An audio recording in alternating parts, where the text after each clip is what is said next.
қироати шоасари аллома бобоҷон ғафуров, тоҷикон. таърихи қадимтарин, қадим, асри миёна ва давраи нав. гуфтори 43-ум.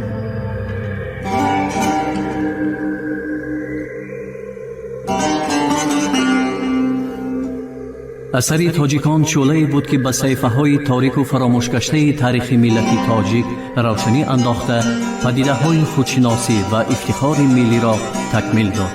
президенти ҷумҳурии Тоҷикистон Эмомалӣ Раҳмон.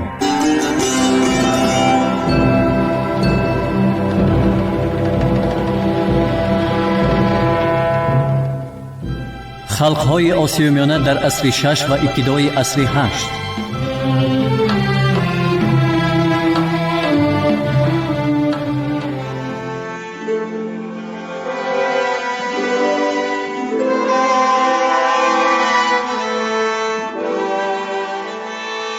در موزه‌های مملکت‌های اروپای غربی نمونه شاهی‌هایی هستند که در آنها رسم شیرها، گوسفندان و گلبرگ‌ها هستند. الحال این شاهی‌ها رنگ پریده زرچه تیره‌تاب یا زرد پست یا کبود سیاه‌چه میباشد. معلوم که رنگ این شاهی‌ها اول خیلی روشن و گویا بود و با مرور وقت غیر از رنگ کبود دیگر همه رنگ ها خیره شده است. مثلا مقرر گردید که زمان رنگ این شاهی ها سبزی بلند، سیمابی، گلابی، نارنجی و سفید تازه بود. بعضی از این شاهی ها بطون است و اندازه هر یک پارچه آن 1.6 بر 2 از 141 متر بوده، امکان می دهد که اندازه دستگاه های بافندگی هم معین کرده شود. با عقیده محققان نقش کامل عبارت از قطار دایره هایی بود که با اظهاره موجدار فرا گرفته شده است. در پشت گزواری که در شهر یوی بلژیک محفوظ می باشد با سیاهی خط نوشته اند که خینینگ آن را چنین خوانده است: درازیش 61 وجب زندان چی. متخصص نامی گزوارهای قدیمی شپرد این گونه متاحها را در دیگر موزه‌ها هم یافته خصوصیت آنها را معین نمود و نشان داد که این گزوارها از شاهی‌های خطایی فرق کلان دارند و این نمود گزوارها را گزوارهای سوغدی نامید. بیلینیتسکی و بنتوویچ با اثبات و دلیل‌های علاوه‌ای این عقیده را تقویت دادند. در مأخذهای خطایی و در مأخذهایی که واقعه‌های اصطلاحی عرب‌ها را تصویر می‌نمایند درباره گزوارهای ابریشمی بسیار سخن می‌رود. یکی از نمودهای آن شاهی‌ها زندانچی نام داشت.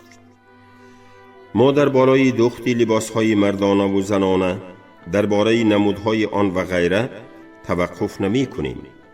فقط همین را می‌گوییم که از روی رسم‌های روی دیوار همه آنها را روشن معین کردن ممکن است. سوغدیان می نویسد بنتوویچ چرمگری را نقض می دانستند. میشی خوشصفت آری جناب به جای کاغذ می رفت.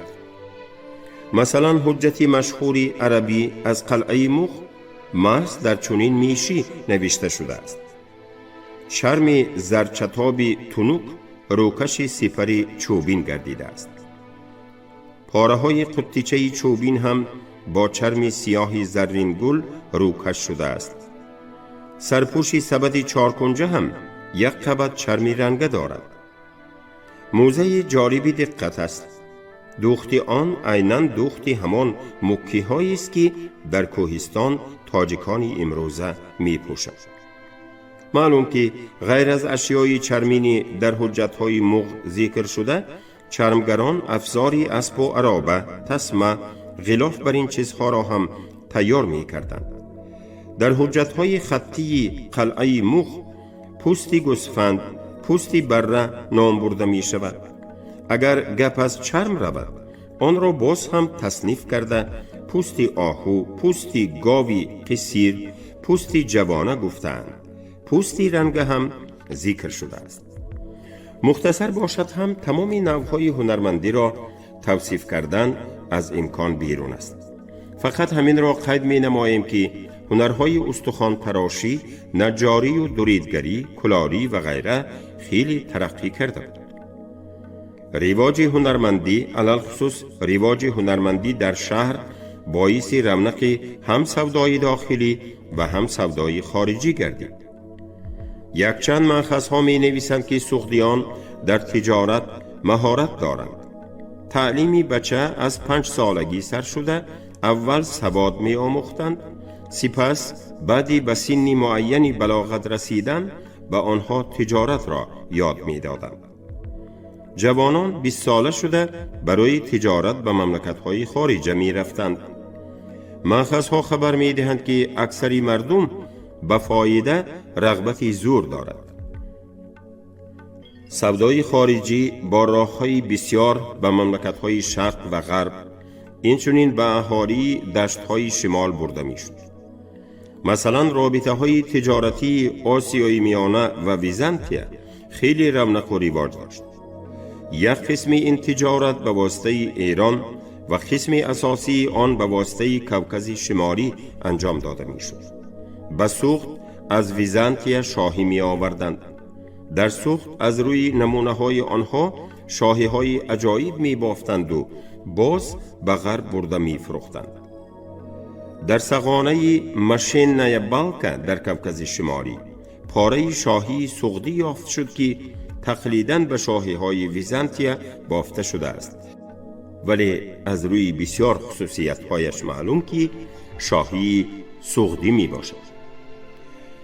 از راه ابریشمی کوکز شمالی نه فقط شاهواری بلکه بسیار دیگر مالها کشانده می شد. در این بابت طبق ویزانتی که از اطراف کنگور یافت شد جالب دقت می باشد. بیشک و شبهه تصویرات آن را طریفت‌های ویزانتی کنده اند. ویزانتی بودن طبق را همین هم تصدیق می کند که در آن مهر اوستایی ویزانتی هست. همانا طبق در ویزانتیه در 4/2 عصر 6 ساخته شده است. صرف نظر به همه این در طبق با خط سغدی بخارایی پادشاه بخارا فلانی کنده شده است.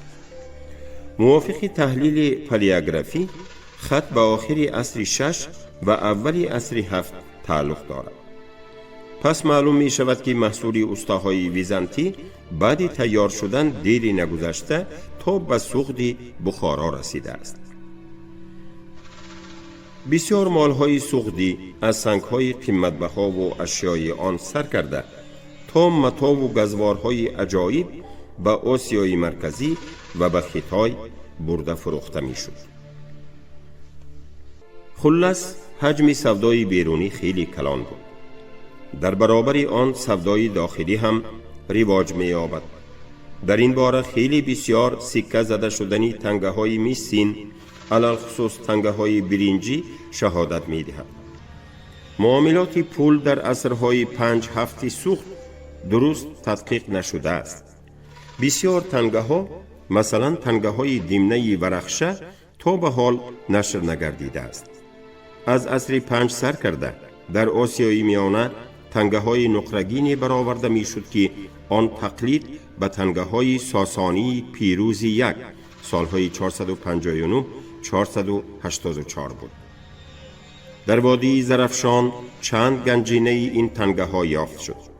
در هر یک گنجینه صدها دانه تنگه بود. غیر از این تنگه هایی بودند که تقلیداً به تنگه های ساسانی و رخرنی 5 سالهای 420-438 برآورده می شدند. ثانی‌تر این تنگه ها در سوق بخارا واسطه اساسی معاملات می شوند. این تنگه ها را آدمان دیرم های بخار خداتی یا تنگه های بخار خداتی می نامیدند. شرقشناسی روس لرخ آید به این تنگه ها مخصوص اثر نوشته است. سپس آنها را بسیار نومیزمت ها از جمله اواکر و فرای تدقیق کردند. زبانشناسان به کشادن رمز خطی روی تنگه ها مشغول شدند.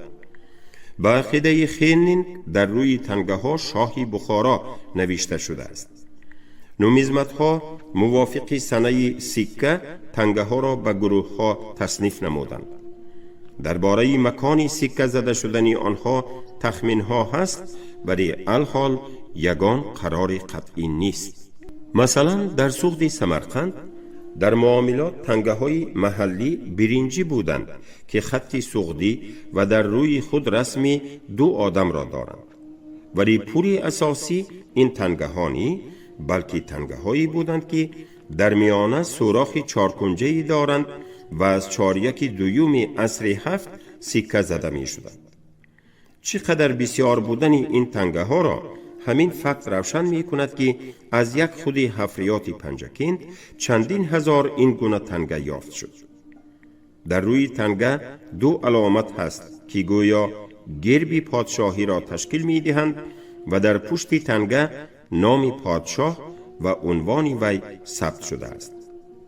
از روی گوناگون بودن وزن و اندازه این تنگه ها که در دوره های گوناگون هر خیل می شد، گفتن ممکن که تنگه های مذکور چند قیمت داشت. تنگه تیلا از روی اخباری مأخذ های خطی در معاملات اشتراک نداشت، گرچنده در کتیبه های سوختی دینار نام اصطلاحی دچار می شود که به معنای تنگه تیلا آمده است و چون معیار بهای این یا آن چیز خدمت می کرد. در حجت های قلعه موغ اکثرا تنگه های نقرگین درهم ها ذکر شده اند و تنها 1 بار تنگه مصر را نام برده اند. این حالت به ترکیب تنگه های از پنجکند یافت شده هیچ موافق نمی آید، زیرا در پنجکند از همه بیشتر تنگه های برنجی یافت شده اند. از افتکار در روزگار روزمره و خرید و فروش بازار اساساً تنگه های برنجی را کار می فرمودند که این از رونق معاملات پولی دلالت می کند. اگر پولی داد و گرفت و خرید و فروش خیلی کلان باشد و یا ارزش خرید و فروش را در حجت قید کردنی شوند، در این صورت ارزش را با تنگه های نقره درهم ها افاده می کردند. و قدرت اقتصادی سوخت همین چیز دلالت می کند که تنگه های اخشیدهای سوخت در جایهای خیلی دور از سوخت یافت شدند.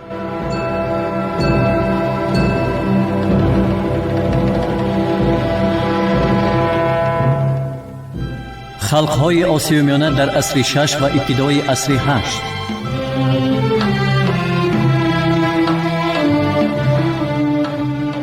مستملکه‌داری سوخدیان.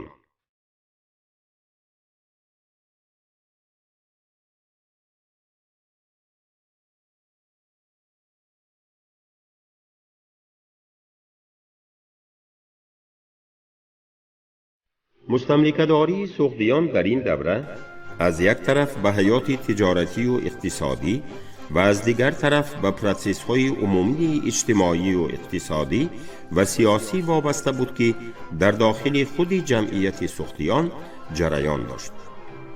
یکی از سمت‌های مستملکه‌داری سوختیان 7 رود بود. در میانه‌های عصر 7 31 زن 7 رود را الکی کشوری سوری یعنی سوخت نامیده است. نرشخی وقتی درباره شورش ابروی حکایت می کند، بعضی واقعه های را نیز می آورد که کم و بیش با مستملکه‌داری سوختیان علاقمند می باشد. در عصر 11 محمود قاشقری درباره سوخت بسیار معلومات گرانبها آورده است. وی مردم این ناحیه را سوغدک نامیده می نویسد که مردم ساکن بلساغون از آن سوختی آمده اند که بین بخارا و سمرقند جای دارد، ولی لباس و کردار آنها ترکی شده است. در عصرهای 10-11 در تپونیمیه 7 رود بسیار نامها سوختی بود. برنشتم معلوماتی مأخذهای خطی و مدرکات ارخئولوژی را مقایسه نموده، عقیده پیشنهاد که 7 رود را مستملکه کردن سغدیان دو مرحله داشت. مرحله اول در عصرهای 3، 5 یا 4 و مرحله دوم از عصر 7 و ضمناً مرحله دوم باز چند دوره ها داشت که به اصطلاح عرب ها و تاخت و تازهای ساسانیان علاقمند می باشد. وی به پیوستی مدنیت مهاجران سغدی و مدنیت کوچمنچیان دقت کلان داده است. در واقع حفریات من بعده ارخئولوژی نشان داد که در وادی چو آثار حیات مترقی مقیمی از عصرهای 5-6 پیدا شدند. بیشک و شبهه در این بابت خدمت سغدیان کلان است، زیرا محض آنها در شهرها کاسبی و تجارت می کردند و ظاهراً با کشت و کار هم مشغول بودند.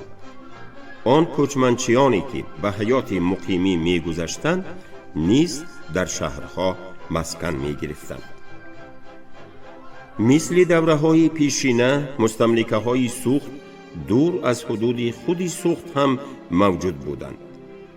پول بلینک که این مسئله را خوب تحقیق کرده است به مسئله مذکور چنین توصیف می دهد و ما قریب کاملا به فکرهای وی راضی هستیم. سغدیان که نه فقط سوداگران ابجیر و کاردان بلکه هنرمند و کاسبان گلدست نیز بودند و دینهای نو را ترغیب می کردند، هم قد راههای تجارتی آسیای مرکزی، هم در ناحیه های دوردست خیتای و هم در بین کوچمنچیان در دشت و صحراها سیاحت می کردند و مسکون می شدند. نتیجه این مثلا به ترک ها تأثیر مدنی رساندن سغدیان الکی معلوم شده است. سپس محقق نشان می دهد که سغدیان نسبت به اویغورها نیز چنین رول را اجرا کرده بودند. بعد آسیای میانه را اشغال کردن ترک ها، مناسبت بین آنها و سغدیان که پیش از این هم وجود داشت خیلی نزدیکتر شد. در ضمن این مناسبت نه فقط با ترک های غرب مستحکم گردید. در بارگاه خاقان ترکان شرق در مغولستان حاضره بسیار سغدیان زندگانی می کردند. زیاده از این معلوم شد که سغدیان بعد زوال آریسوی به ناحیه هام حتی صاحب هم شدند. آنها با ترکان شرق اطاعت داشتند و در دوره‌های ثانی‌تر هم در این ناحیه حکمرانی می کردند. در چاریک دوم عصر 7 زیر راهبری کن ین تین نام سمرقندی سغدیان مکانی را در لابنار آباد کرده نشستند و در اینجا در شهری که اهل آن کیها آن را ترک کرده بوده است مسکون شدند و در همین جا 3 دیه هم ساختند. یکی از این دیه ها تاکزار پوتاچن نام داشته است و در آن تاک بسیاری بوده است. موافق رویخط اهالی که در میانه های عصر 8 ترتیب داده شده بود، در ناحیه دونخوانی منزلگاه سغدیان از همه زیادتر سمرقندی ها بودند. بعد آنها مقدار اهل دیگر شهرها به ترتیب زیرین بوده است: بخارا، تاشکند، ساو، دود ساو بود، یکی کبودان و دیگری استرابشن، تخارستان، کوشانیه، میمرغ و کیش. تاجران، هنرمند و کاسبان، روحانیان و واعظان، سرباز و لشکرکشان و غیره سوخت در تاریخ آسیای مرکزی از تیبت و لدک در اینجا کتیبه سغدی نوشافرین نام سمرقندی یافت شد که به قول وی عزم تیبت داشته است سر کرده تا خود مغولستان رول مهمی بازیدند. در بابت ترکستان شرقی گفتن لازم که از اینجا هم بسیار آثار کتیبه های سغدی به دست آمده، دلالت نمود که سغدیان در تاریخ این کشور مقام نمایان دارند و تأثیر آنها به تمام جنبه های مدنیت این سرزمین علل خصوص به صنعت آن نهایت کلان است.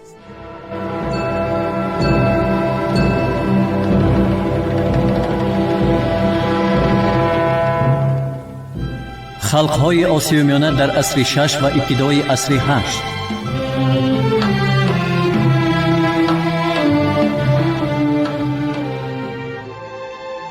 کشف قلعه کوه هیب است که ظاهراً این گونه مقام و اهمیت آنها دیگر در هیچ کجا به نظر نمی رسد. ما بارها به این گونه مدرکات ارخئولوژی استناد کردیم. در بالای متریال هایی که از قلعه کوه مغ و از پنجکینت قدیم به دست آمده اند اندک به فرجه توقف می کنیم. اهل دهه خیرآباد در حدود ریان عینی از دوره های قدیم جایی را می دانستند که آن را قلعه مغ می گفتند و این نام در ادبیات علمی به شکل قلعه کوه مغ معمول شد.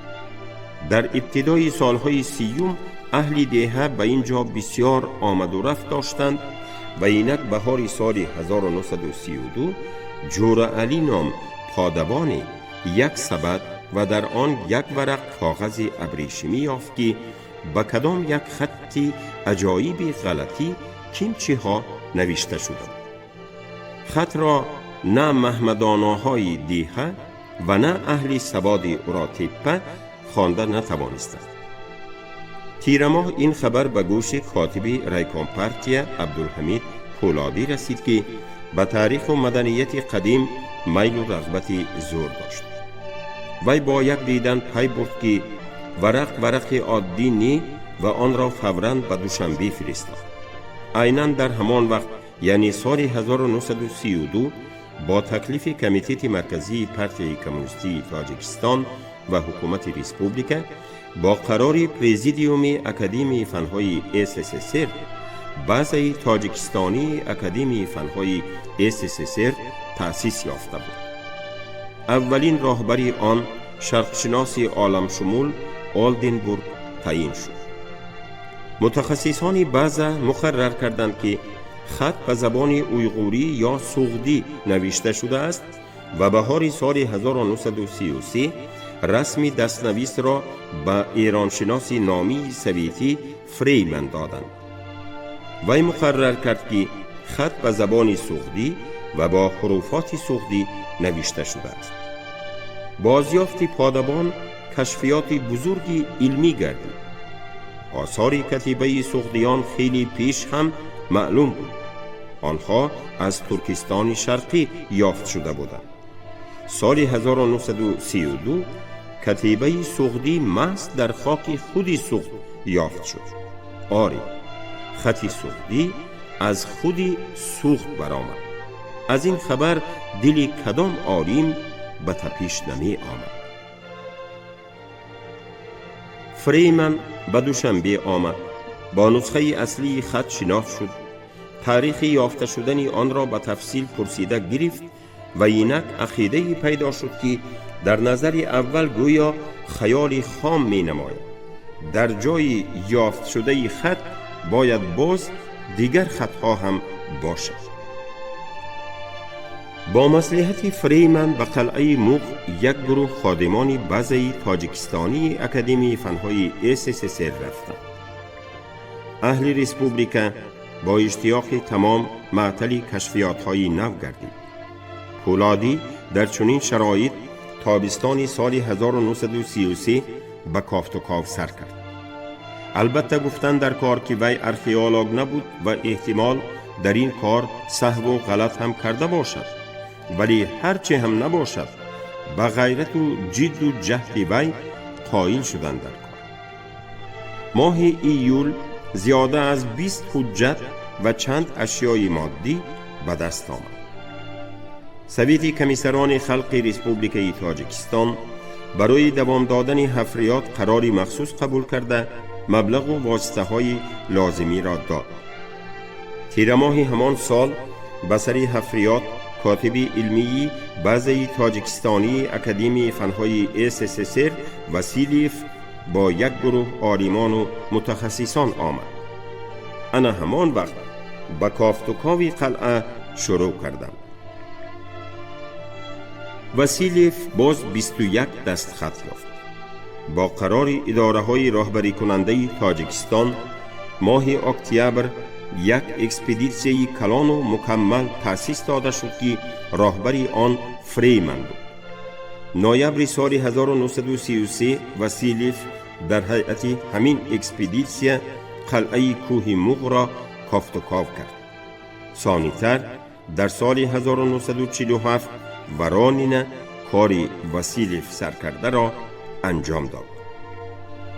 کوهی که در بالای آن خرابه قلعه جای دارد، یک خرسنگ با صلابت یک لخت 80 متری است که در ساحل چپ دریای زرافشان در قریبی با آن همراه شدن دریاچه قم واقع گردیده است.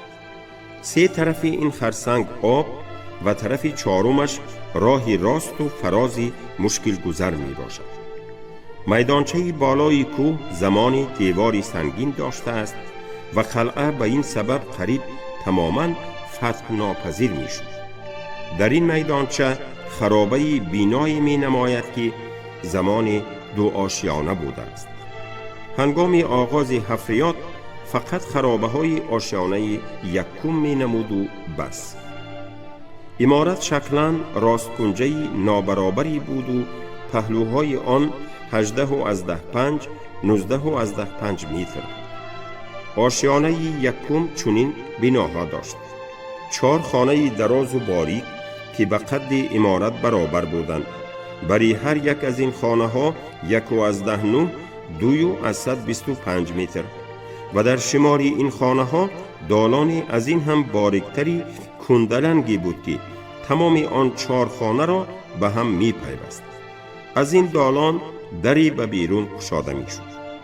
ته کرسی دیوارها از خشت پخته و سردیواری ها از خشت خام بود. خود بینا کلان نیست، یگان زیب و آرایش ندارد و یک قلعه مقرری دیدبانی است.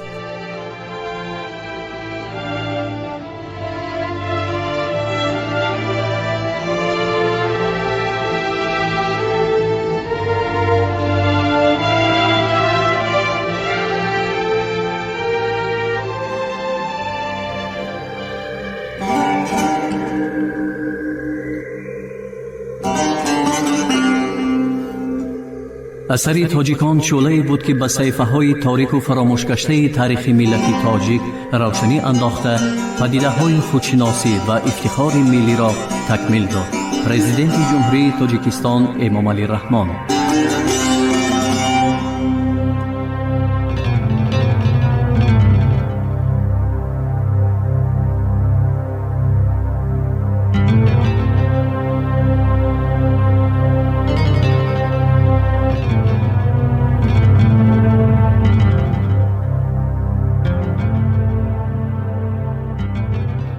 شما گفتاری 43 را از کتاب علامه باباجان غفورов تاجیکان شنیدید. عبدالرشید خوجمقولov خوند. کارگردان شیرعلی نغزلی.